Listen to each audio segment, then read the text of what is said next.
Lucas was 15 years old, and there was something rare in his eyes: sensitivity. He wasn't the kind of boy who stood out at school. He didn't play soccer during breaks, didn't join loud groups. He preferred sitting in a corner of the courtyard, with a notebook on his lap, drawing buildings, cities, and places that only existed in his imagination. There, on paper, he had control. There, no one judged him. But outside of that, things were different. From the very first day at his new school, Lucas felt something was wrong. When he walked into the classroom, some conversations stopped. Quick glances were exchanged. A group in the back started laughing quietly. He ignored it. "It's just in my head," he thought. But it wasn't. In the first few days, the disguised comments began. "Your hair is different, right? Have you ever tried straightening it?" Lucas would just give a small, awkward smile. He didn't want to cause problems right away. But things started getting worse. During break, while he was drawing, two boys walked behind him. "Look at this. Doesn't even look like a person drawing." He probably learned that in the jungle. They laughed out loud. Lucas froze. His hand tightened around the pencil, but he didn't respond. He just kept drawing, pretending he didn't hear. It was always like that. Every day, something new. In history class, he raised his hand to answer a question. The teacher looked at him, hesitated, and chose another student.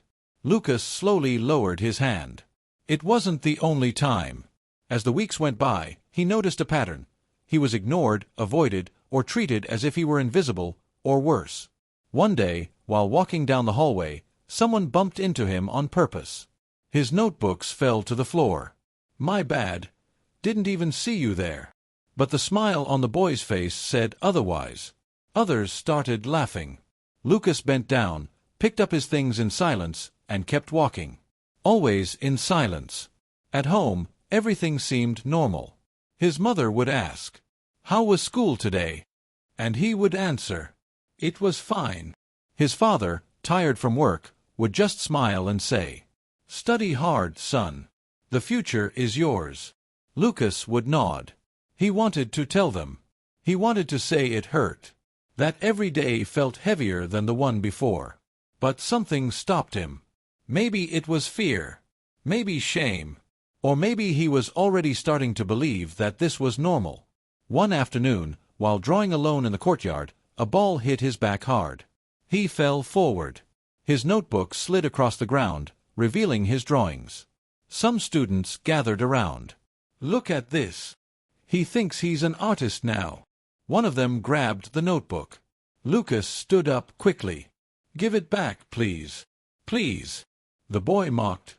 "Say it properly." The laughter grew louder. Lucas's heart started racing. For a second, he thought about reacting. But he didn't. He never did. The notebook was thrown to the ground again. Crumpled. Stepped on. And he just stood there, watching. That day, when he got home, Lucas didn't draw. It was the first time. He sat on his bed, staring at his hands. Silent. Empty. Something inside him had started to break. And no one noticed. After that day in the courtyard, something changed in Lucas. Not all at once. It was slow. Silent. But deep. He still went to school every day. Still sat in the same chair. Still opened his notebook. But now, it felt like he wasn't really there anymore. As if only his body had shown up. The comments didn't stop. In fact, they got worse. They were no longer whispers. They were said out loud, clearly enough for him to hear, and for everyone else too. "Look, the invisible guy is here. I don't even know why he comes to school. He probably doesn't learn anything." Lucas stayed silent. But inside, every word stayed. Stored. Heavy. One day, during a group activity, the teacher asked the students to form teams of 4. The room filled with voices, chairs moving, laughter. Lucas stood still. Waiting. No one called him. He tried to approach a group. "Can I join you?" One of the students didn't even look at him. "We're full." Another group. "Is there space here?" "No." Just like that. The teacher watched everything, but did nothing. After a few minutes, She looked at Lucas, alone in the middle of the classroom. "Lucas, you can do it by yourself then." "Alone." Once again. He nodded, and sat down. At that moment, something inside him tightened in a different way. It wasn't just sadness. It was something deeper, as if he truly didn't belong anywhere. In the following days, Lucas began to change. He stopped raising his hand in class, stopped trying to participate. He even stopped looking people in the eyes. He walked through the hallways staring at the floor, as if he wanted to disappear. And in a way, he already was. His grades started to drop. The boy who used to do well could barely concentrate now. The words in the books seemed blurred.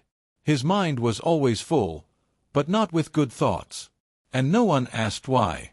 One day, a teacher handed back a graded test. Lucas looked at his low score. He stared at the paper for a few seconds. Before, that would have worried him. Now, he felt almost nothing. "You need to try harder," the teacher said, barely looking at him. Lucas just nodded. He wanted to say, "I am trying," but he didn't. After school, one day, 3 boys stopped him near the gate. "So, are you going to pretend you don't hear us again?" Lucas tried to walk past them. One of them pushed his shoulder. "Answer when we talk to you." His heart started racing. I just want to go home." Look at him. He's even shaking. Laughter. One of them grabbed his backpack. "What do you even carry in here?" "Nothing, right?" They threw it on the ground. Some students nearby saw everything. No one did anything. Lucas quickly picked it up and walked away. Faster than usual. Almost running. When he got home that day, he went straight to his room, closed the door, and stayed there, sitting on the floor, doing nothing, thinking nothing clearly, just feeling a weight on his chest, a pressure that wouldn't go away. That night, he tried to draw. He picked up his crumpled notebook, opened it, looked at the blank page, but his hand wouldn't move. He couldn't anymore, as if that part of him had been taken away. He slowly closed the notebook and set it aside. The days started to blur together. Everything felt the same voices, the same laughter, the same looks, and his same silence, until one day, he tried to do something different. After class, he gathered the courage and went to the principal's office. His hands were sweating. His heart was pounding. He knocked on the door. "Come in."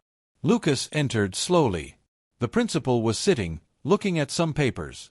"Yes." He hesitated. For a few seconds, he almost gave up. But then he spoke. I wanted to talk about some things that have been happening." She sighed, as if she was already tired before even listening. "What kind of things?" "Some students, they keep saying things, and—" His voice failed. She interrupted. "Lucas, you need to learn how to deal with people. The world won't be kind to you all the time." He went silent. "But they are treating me badly." "That happens. Ignore it. Focus on your studies." "Ignore it. It was always that." Lucas left the office emptier than when he entered. The last bit of hope he had ended there. From that day on, he stopped trying. He didn't ask for help anymore. Didn't try to fit in. Didn't try anything. Now, he just existed. Went to school. Came back home. And repeated. As if he was trapped in a cycle, with no way out. But inside, he was sinking. And no one could see it. Lucas no longer counted the days. He woke up, got ready, and went to school as if he were just following a script he couldn't change. His eyes were empty. His steps were slow. And his presence almost unnoticeable. At school, everything stayed the same. The same voices. The same laughter. But now, Lucas didn't react anymore. Not even inside. It was as if he had shut down. Distant from everything. During break, he walked past the courtyard. The same place where he used to sit and draw.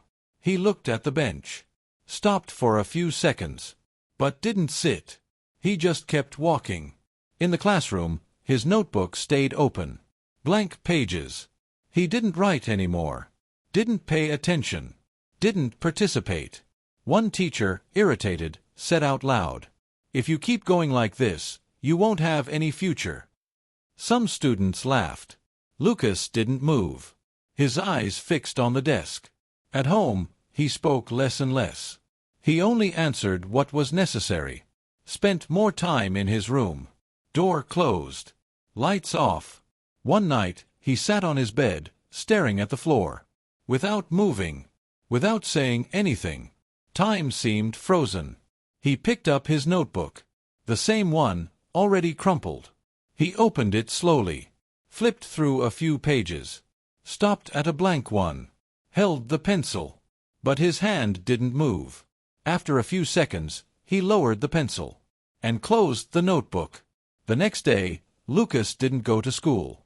His seat in the classroom was empty. No one commented. Classes went on as usual. The next day, he didn't go either. And after that, he never came back. The news came days later. Quiet. Whispered. Spreading through the hallways. Lucas had died. In the classroom, silence took over. Some students didn't know how to react. Others looked away. The place where he used to sit remained empty. The teachers didn't say much. The principal called the class for a talk. But Lucas wasn't there. At his house, his room remained the same. Just as he left it. The notebook on the desk. Closed. Untouched. And the drawings he never finished. Stayed there. Without color. Without an ending. Just like his story.